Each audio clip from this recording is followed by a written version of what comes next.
I want to make a couple simple points today about my views of what is wrong with current U.S. election laws, and then try to convince you that both of these, what's wrong with government in this country today. And I'll point out two effective. Now, Richard, we only have 1 hour. Okay.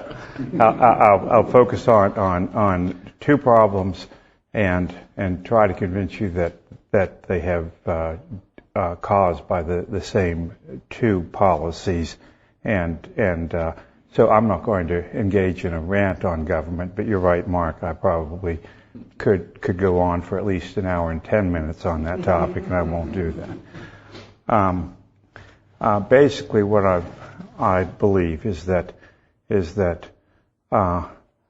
under our current election laws, we all know that third party candidates and their supporters are effectively disenfranchised. They're disenfranchised because of ballot access laws. They're disenfranchised because of debate access laws, or maybe they aren't laws, policies. Is that what we should say, John? Yeah. Okay. And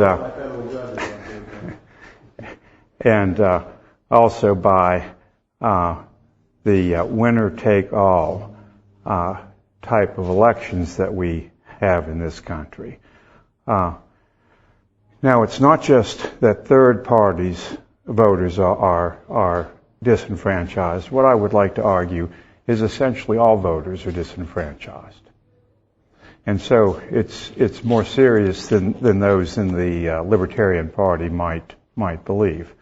A second observation that I make, and I can't support this with data, but it's the observation that politics between the two major parties is more polarized than it has been in my memory, and I think the consequence of this is to make me thoroughly disgusted with the political process.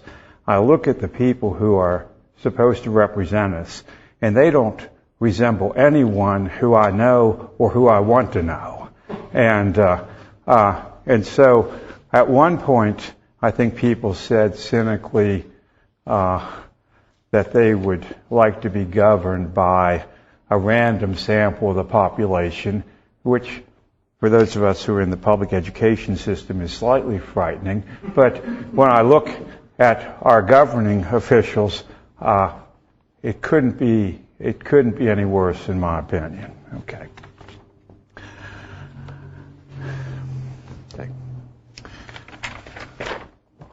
Now, first of all, let me talk about some evidence when I say that almost everyone in this country is effectively disenfranchised.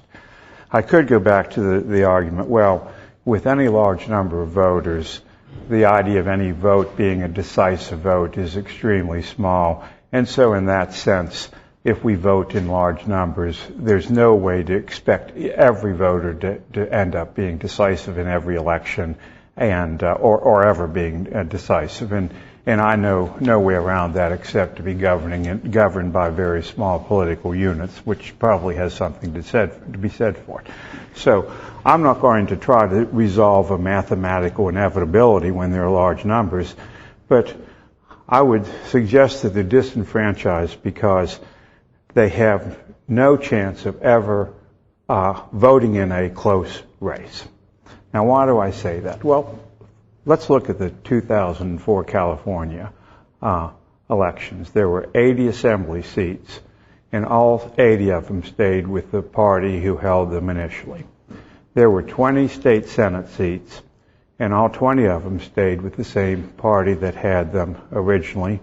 There were 53 House seats, and all 53 of them stayed with the party that had them initially. And so what I would suggest is that in California, if I wanted to I could predict the winner of almost every election without knowing who the candidates are, simply by knowing which party won last time. Okay. Now, is that disturbing to you that the same party wins the same districts every time? I guess some people might say, well, that's what the public wants. But I'll show you that I think this is the result of some contrived things. Okay. Second example, from the 2000 races in the state of Massachusetts. There were 10 incumbent Democrats running for re-election. Of the 10, 5 of them ran unopposed. And 3 of the other 5 ran by opponents who had never entered any political race before. Now, I'm not suggesting that the best credentials that a candidate can have is having run for or held prior political office. But I do think that we know that people who jump into elections at a fairly high level either are there trying to make a name for themselves so that they can maybe win another race later on, or they might be third-party candidates who want to avail themselves of an opportunity to express their views. But certainly we do not have novices, unless they are famous individuals, running against incumbents and expecting to have a close race. We might say that there were only 2 of 10 congressional races where there was the pretense of having a contest. I don't have the results, but I suspect that neither of those outcomes were very close. Okay. In the last 3 U.S. congressional elections, over 75% of the races were won by what is generally considered a landslide margin of 60 to 40 or more. 90% were won by 10 percentage points or more. And 10 percentage points is a pretty substantial margin. 40% of the state legislative races, the incumbent ran unopposed. In the 2002 U.S. congressional elections, 8 incumbents were defeated. And in the 2004 elections, 7 incumbents were defeated. And we know that more than 8 and 7 in those 2 years had engaged in shameless acts since their prior election, but it takes more than that. In this country, 90% of the voters go to polls where there is no election where the underdog has any chance of winning. Okay. What was that percentage? 90% of the voters go to polls and they vote in elections where the underdog has no chance of winning. In all the races? That's right. Now, if that is true, it's hard to argue that anyone is franchised in a meaningful way. Yes, I understand that a lot of people think that voting is a civic duty. I think a lot of people think that voting is fun, and those are certainly good reasons to vote, but they aren't reasons to convince ourselves that voters are franchised.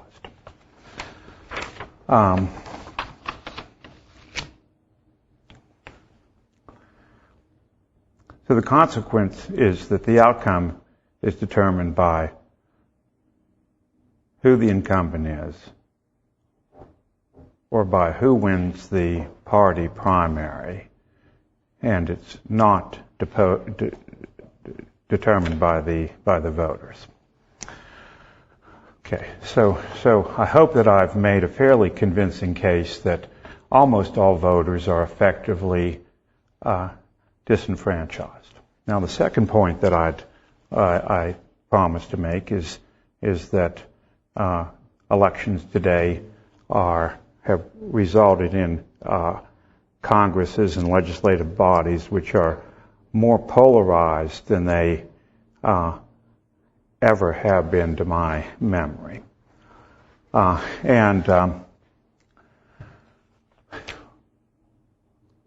One piece of evidence is that today I'm told that if you know information about the income, the age, the race, the occupation, the religion, the education of a voter, that you know what party he's going to vote in with a high degree of precision.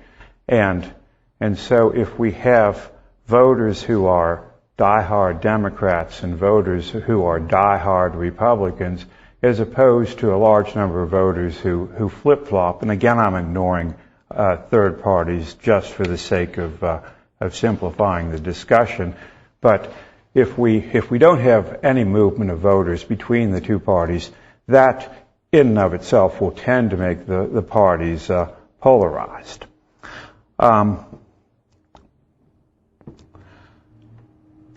Second, success of polarization. Well, I watch the news, and I sometimes watch Fox, and I realize that Fox executives are smart enough to know that we have a very polarized group of citizens, many of them whom are presumably voters, who have their minds made up on everything. And so now what we have is both sides get their own version of the truth. I'm not sure that Fox is any more guilty of this than the other networks, although they are more open about it. I mean, where else do you hear someone say every 30 seconds fair and balanced? And that absolutely drives me crazy, okay? Or let's think about this. We have allegedly two parties fighting for the middle. In what way can we think of DeLay and Pelosi as being similar? I can't imagine the two of them having a civil conversation, much less, say, having an affair, unless she has some type of peculiar lust for bug killers. I mean, I've never seen two individuals who are so different. And if we think of them as being two of the party leaders, I would say that in and of itself is fairly strong evidence of polarization. But, we look at the maps, they're red and blue. And we have two excruciatingly close presidential elections consecutively. And it's clear in a very real sense that the country is very evenly divided, but it's not because we have two candidates fighting for the middle, and most of the voters just can't decide which of the two to vote for. It seems like we have polarized the public, or at least for some reason the candidates are so polarized that we split the electorate, but in very different ways, and it for better or for worse certainly affects the legislative process.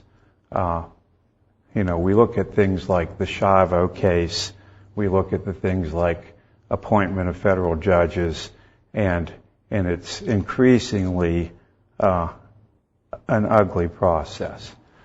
It may be that I'm just getting old and cynical, but I can remember times, I may even have the time periods juxtaposed, so this may not have been exactly the same time, but I can think of leaders like Everett Dirksen for the Republicans from Illinois, and maybe Hubert Humphrey from Minnesota. And while they both had their foibles, I can imagine the two of them sitting down and discussing things civilly, and I could imagine sitting down and feeling comfortable spending an evening with either one of them or both at the same time. If I had to contemplate spending an hour with Tom DeLay, I'm not going there. I just won't do that. Well, apparently he was a fun guy earlier in his career because his nickname was Hot Tub Tom. Well, that's a side of him I've never seen. I'd be remiss if I didn't say, I knew you when you were young and cynical. Well, okay. Well, I've done the easy part. I know that I have, in general, a cynical crowd here, and so I've described the sorry state that we are in, and now I'd like to provide my explanation. When I say my explanation, let me give credit where credit is due. Much of what I'm saying today comes from what I think is in general, a fine book. It's a book titled Fixing Elections, The Failure of America's Winner-Take-All Politics by Stephen Hill. And Stephen Hill is very liberal, and his examples are here all show that bias. But I think he makes some excellent points, and I've seen things in a completely different way since I read the book, and so that's my idea about a good book. Also, it was interesting to me because this was copyrighted in 2001, and he spent a lot of time talking about the 2000 presidential election, and he says very clearly in here that he is quite confident that we will have a replay in 2004. Again, it's because of the polarization. What he's suggesting is that of the people who voted for Republican in 2000, how many of them will vote Republican in 2004? And the answer is almost all of them, and the same for the Democratic Party. And so the only way we can change things is import or export voters from one side or the other. We just aren't going to change any minds any longer. Or I'm not sure if it's minds that were voting patterns is what we're not going to change. People have made up their mind. I teach at Auburn University, which is by and large a joy, but I am astounded teaching in the business school, having primarily comfortable students from conservative backgrounds who know that everything that George Bush says is true, and everything that any Democrat says is false. And we have a generation of people who have made up their minds. Now, how did they make up their minds? I guess maybe it was by watching fair and balanced reports on Fox News, but they are really made up, and they would have loved this book if a conservative had done the same thing, and they hated the book because he didn't. I have one very bright student who's going to Duke to law school and get a master's in economics next year, and she said she had never read anything that made her madder than this book. And I said, well, wait till you listen to your law professors at Duke, and you'll find something that makes you even madder than that. Okay, now let's talk about an alternative to what I call winner-take-all, where it's first candidate past the post. We know that some places we require runoffs, but very often whichever candidate gets the most votes in each district is the winner. And so if we're talking about congressional races, and we have a state with 10 congressional districts, we have 10 independent elections and 10 winners. And the election laws are going to vary about whether you need a majority and whether you have to have a runoff or not. But in essence, if you do not have the largest number of votes in any of those districts, what you get is zero representation. And so we could imagine a situation where we have, let's just, to avoid the issue of runoffs, let's suppose that we have 55% Democrats. No matter what the others do, the Democrats, unless you can get more than the next strongest party, you win those seats. Now that seems natural to most Americans, and they seem to think, well, could it be done anyway? Well, I should point out that it is done other ways. It's done other. We have proportional representation in France, in Ireland, in Australia, sort of in the United Kingdom, but we also have it in the United States. I mean, where do we have proportional representation? I'm sorry? No. What election? Well, what about the presidential primaries? I believe it's the case that in all the Democratic states, if there are 10, what are the, I'm trying to think of the word for the people who go to the electors, yeah. Or in the case of the primary, it's not electors, but 10 delegates. If there are 10 delegates at stake and you get 20% of the vote, you get 2 of them. And so it's for the Democratic Party, there's no state where they give the one who gets the most votes all the delegates from that state. Has that ever struck you as being undemocratic? No. And I believe that in the Republican Party, about a third of the states do it this way, and there are a lot more that are winner take all. Now you might say, well, gee, but how would it work? How would it work if we did it for, let's say, a congressional delegation? Well, let's go back to an example where a state hypothetically has 10 delegates for the U.S. Congress, or 10 representatives, 10 seats. Now, the way we do it today is we divide the state up into 10 districts, and we have 10 individual fights, and the one who gets the most votes in each of the districts ends up controlling the race. What we could do is we could have a statewide election where you, in essence, vote for parties rather than candidates, and what that would mean is that if you got 50% of the votes, then you would get 50% of the winners. And if you got 30%, you would get 30%. If you got 10%, you would get 10%. Which means that in large states like California, a third party that could get someone in the U.S. Congress by having just a little bit more than 2% of the total vote. And so I am convinced that under proportional representation, what we would find is third, fourth, fifth, and sixth parties would thrive. Now, I'm sure that there are a lot of people who would say, well, that's a bad thing. I bet you could talk to our governor or any other elected official in this state, and they would think about it and decide this sounds like some type of a communist idea or something like that. But I don't think that it is, and I don't think that this is really a revolutionary way of doing things. But what I would like to try to convince you is the outcome, I think, would be very different in 2 very healthy ways.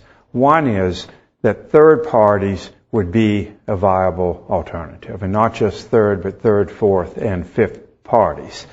Now, a second thing we need to think about, if you vote for a party, what the party does is, if there are 10 seats at stake, is they list their candidates in order. And if they get all the vote, then all 10 of their candidates are selected. If they get 20%, the first 2 are. Now, if the party were deciding in which order, I know it gives the parties more power, but if you were in charge of the Democratic Party here in Alabama, how would you decide which person to put number 1, which person to put number 2, which person to put number 3?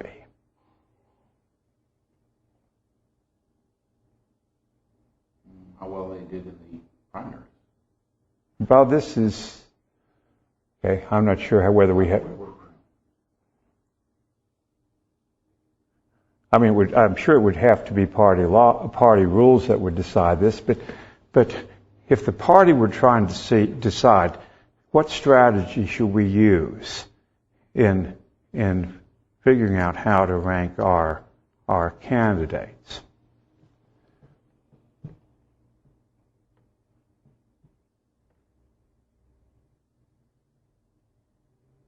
really take a poll.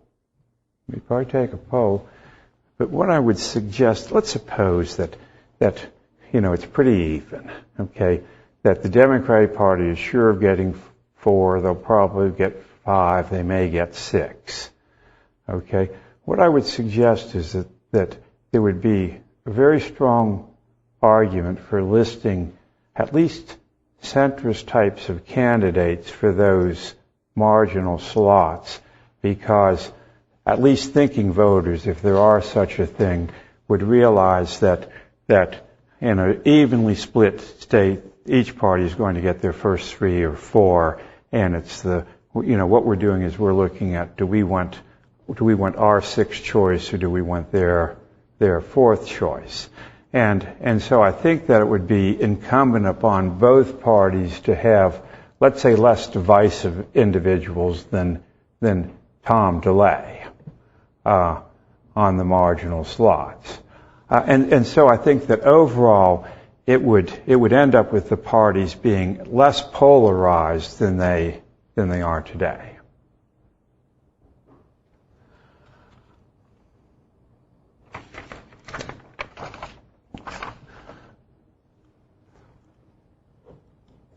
So summing up then, I would say that if we leave the winner takes all, the third parties become very viable. The parties list more centrist candidates first. A second thing, I've omitted this up to now, if it's the case that we can predict the winner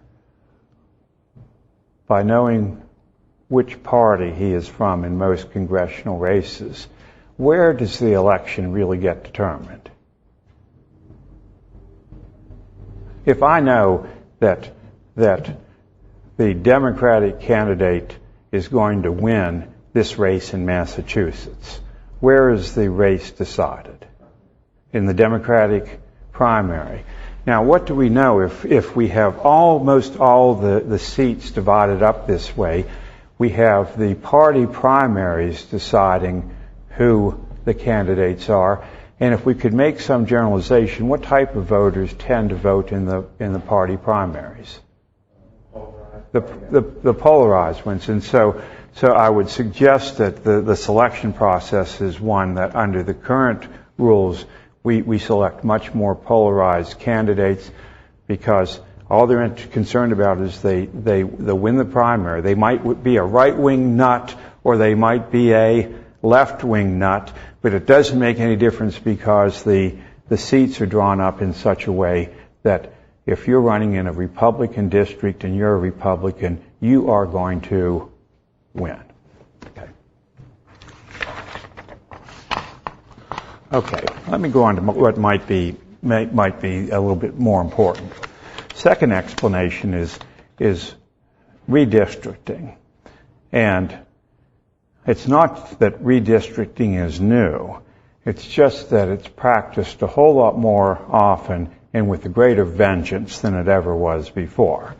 By law, the federal government is required. I should be careful. John Sophocles is in attendance, and when I start talking about what the Constitution requires, well, most of the time when you're dealing with an American audience, you can say anything and they'll believe you. And John sits over there and he won't. But it is the case. He was going to be Article 1, section too. Okay. Okay. But we are required to conduct a census every 10 years, and as a result of the census, then the congressional seats are reallocated among the states. And so if a state gets more delegates or representatives, more seats or fewer seats, then they are forced to redistrict, but that doesn't affect very many states. Now, we have the same type of thing occurring within a state, is that if a state is growing in overall population, some of the congressional districts will grow faster and some of them will grow slower. And historically, the attitude was to sort of ignore those differences, and if a state went, a long period of time with 8 congressional districts, the 8 congressional districts would remain unchanged, and they would have some type of historical relevance, in some sense, maybe even a political cohesiveness. But now, largely because of very strict interpretations of one man, one vote principles by the federal courts, the states know that if they do not redistrict frequently, there will be challenges and they will be forced to do so. And so what we find is that almost every state redistricts every 10 years. And even after that started, well, there was sort of a gentleman's agreement. We'll redistrict and then we'll live with that until we have to redistrict again. But that has fallen apart. In 2002, the Republicans in Colorado gained control when they decided we'll do a better job of redistricting, and that was followed by the fiasco in Texas in 2003 and 2004, where the Republicans got control and the Democrats fled the state to avoid a vote coming up, and they were trying to decide whether the Texas, what is the police group there? The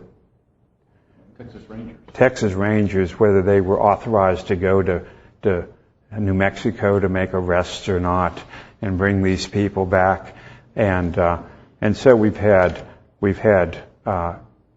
this occurring annually in certain states.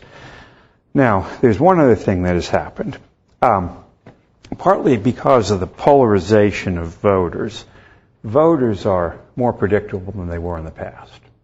And also because of a great deal of more demographic information that's being made available, it's possible to discern on very narrow neighborhoods what the proportion of various types of voters are.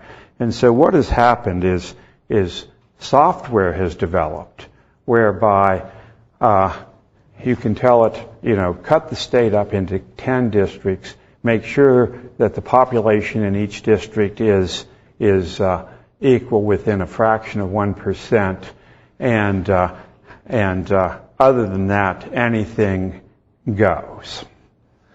Okay. Now let's think about this. I was going to do an overhead, but it was so simple I was embarrassed to put it up. I might even be let's suppose that this window right here is the outline of a state. Let's think of it as being square. Okay.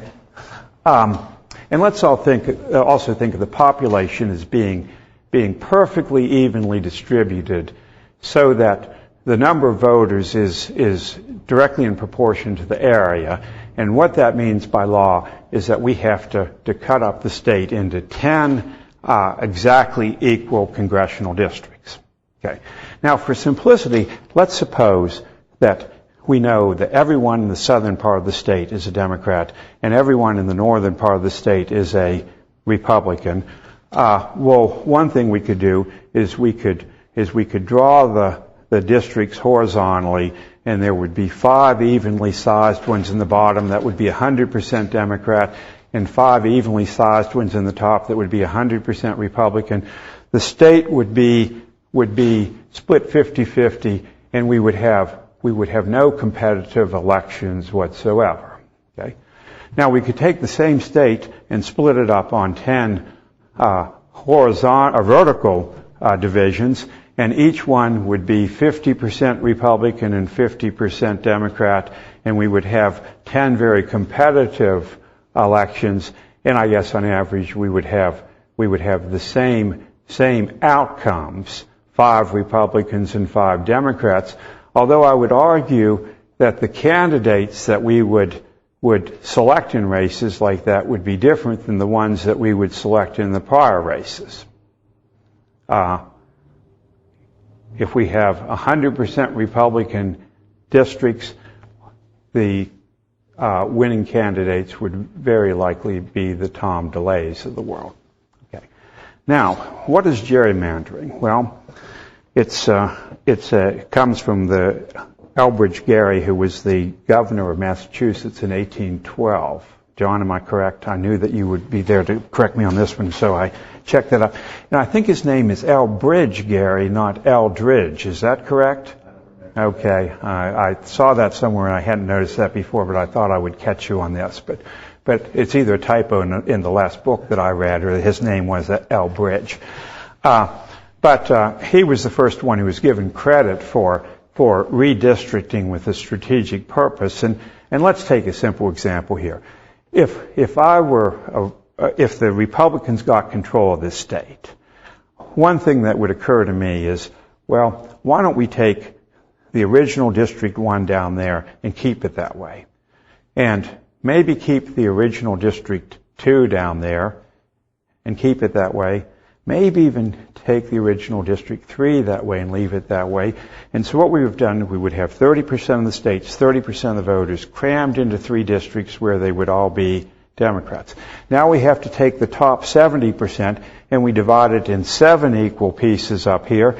And each of the pieces would have 5/7 Republicans and 2/7 Democrats. And so what we would very likely get is the Republicans carrying 7 districts to 3, even though the vote hasn't changed in any way. And we've done that by cramming the unnecessary redundant voters into the Democratic districts, where once they get 50%, putting additional voters in there doesn't do them any good. And so we waste their votes in that district and take them away in the other. Now, having seen that, the Republicans might get even more ambitious, and they might say, well, hell, why don't we give them only 2? And so if you do 2 down there and 8 vertical ones, then that sounds good. But now you have 5/8 of each one Republican and 3/8 Democrat. And so you're running a slight risk of losing one of those races. And if you push too hard and you say, let's only give them 1, so you give them 1 and you cut it up 9 ways, and then it's 5-4, and then you run a risk of losing some of these races. You give them 1 sure race, and you have 9 somewhat competitive races. Okay. Now that is essentially the game that is being played. It's not as simple as all this, because population isn't evenly distributed, and we don't have areas that are 100% Republican or 100% Democrat. But you could see with the correct software packages, if you're in control of deciding it's sort of like you choose your voters. The voters don't choose the candidates, and that's the game that is essentially played here. Okay.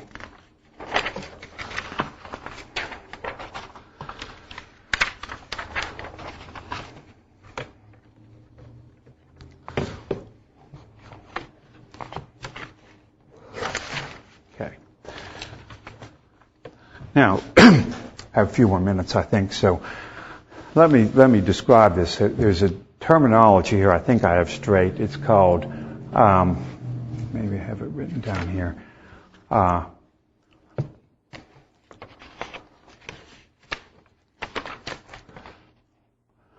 It's called slamming.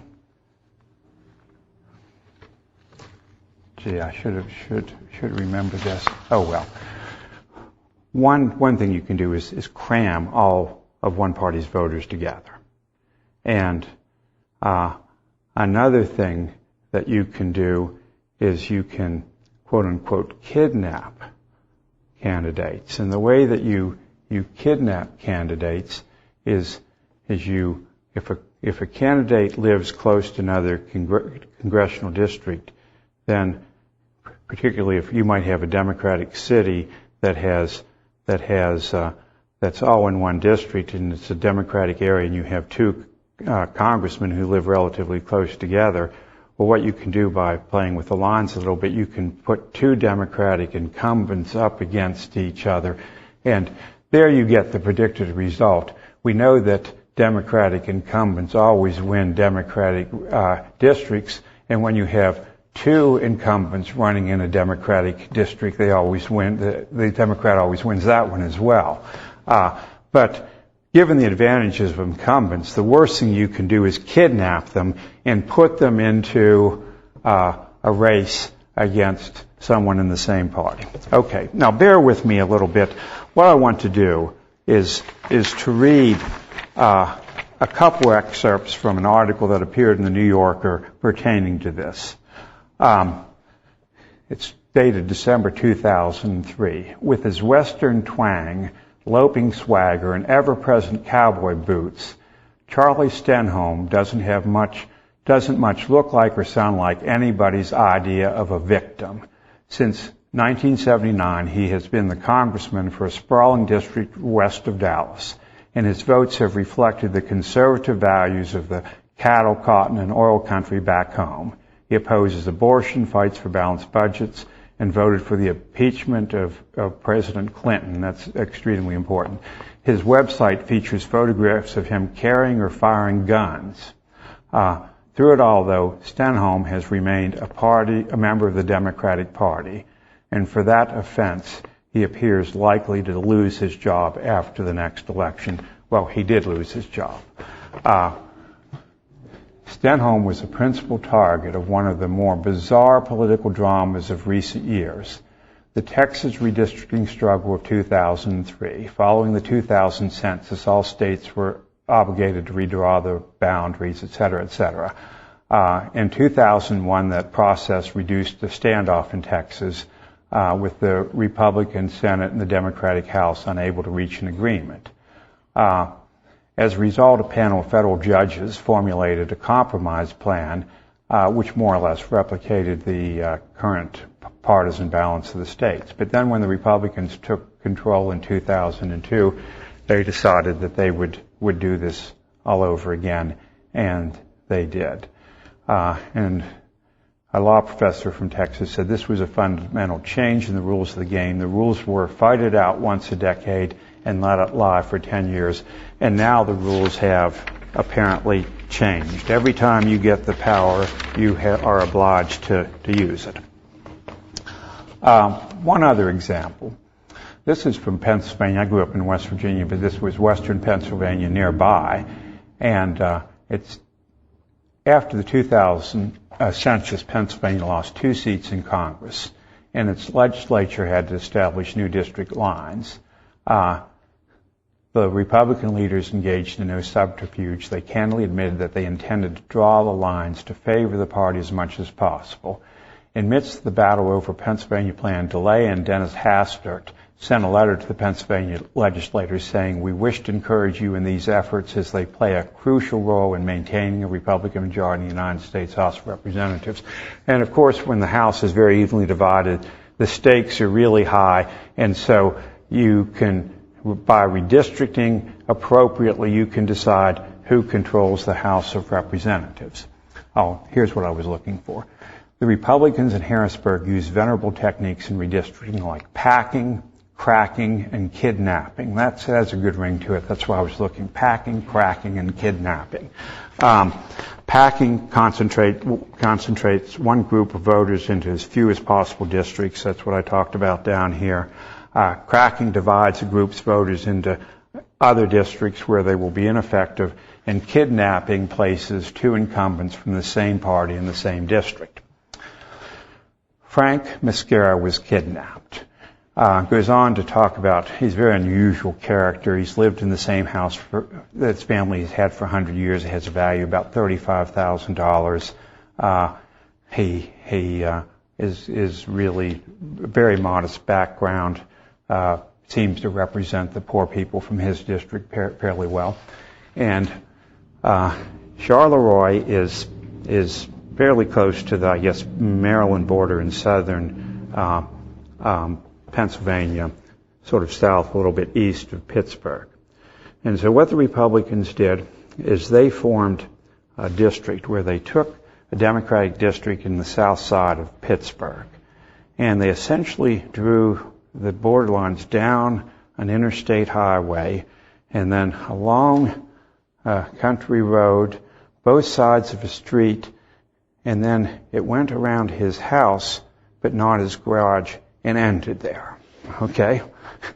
And so he was essentially 100 miles away from the nearest voter, running against an incumbent. Well, I should end the suspense, but I'll let you read your history and figure out what happened to Frank Mascara. Okay, so in summary, I think that we have a strange occurrence where at the same time that the technology was available, past patterns of civility have disappeared, and what we're going to do from this point on is the politicos are going to decide, they're going to choose a candidate's voters. And how much power will those voters have? None whatsoever, particularly if they are as polarized as they are. And, if I explain it, there's also a lot of tit for tat. I mean, 20 years from now, we'll go back and the Republicans said it. Well, we did it last year because you did it the year before, and they'll say, but you did it 2 years earlier, and there'll be a huge argument about who caused this mess. But it is a mess, and the only good I can see coming out of it is it will bring government into further disrepute. Okay, that's all I have to say. So we have a new occurrence here at the Brown Bag Seminar. We actually have a write-in question. Oh. But this came earlier in the talk, and you've addressed this to some extent, but it says, Professor Ault says that the outcome of elections is determined by incumbency. While incumbency may be an accurate predictor of outcomes, elections are truly determined in a causal sense by voter preferences. Voter preference can explain the continual election of incumbents because most voters are rather dogmatic about their political views and don't change them between elections. Though I'm no Democrat, I don't think we are disenfranchised. As I said, you partially addressed that. Okay, well,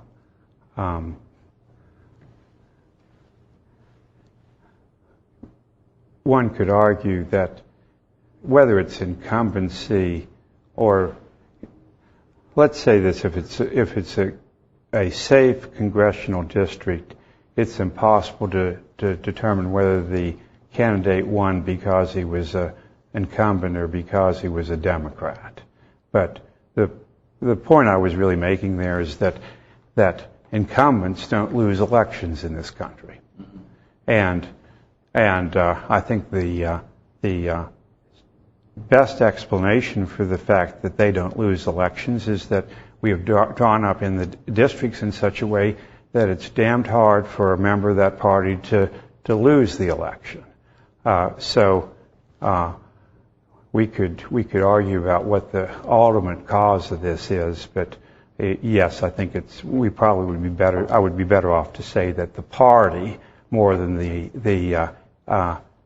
whether he's an incumbent or not, is the determining factor. But obviously, from a Democratic district, we're not going to have Republican incumbent.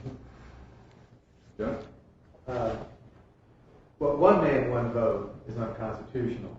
If you take Article 1, Section 2, and then Article 2, Section 1, and its logical progression for presidential elections.